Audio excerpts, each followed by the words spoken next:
Fellow students, in today's lecture, we'll cover a new topic, hormone sensitivity. We will discuss mechanisms which target cells use to either increase their sensitivity to hormones or to decrease their sensitivity.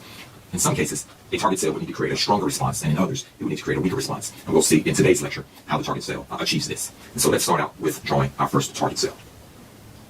Here's our target cell, and on that target cell, we're going to put some receptors. Here's our target cell represented with 3 receptors. And in this case, we're going to consider this a low receptor density, so there are not a lot of receptors here. Now let's represent the hormone. And so in this situation, even though there's a large concentration of hormone, because the receptor density is low, there's going to be a weak response. So let's indicate that here.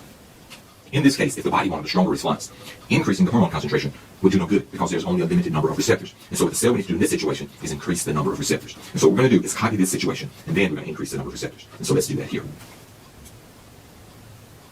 And so in this situation, what we've done, we've increased the number of receptors. And so on this particular target cell, we're going to have a higher receptor density. And because we have a high hormone concentration and a high receptor density, this will lead to a strong response. In this instance, when a cell starts out with a low receptor density and increases it to a high receptor density, we call this upregulation of the receptor.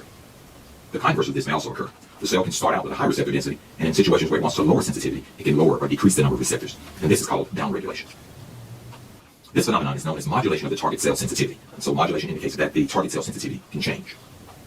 And this modulation can either result in upregulation of receptor density or downregulation of receptor density. And that concludes our discussion of hormone sensitivity, and it also concludes this lecture. Hope you learned a lot.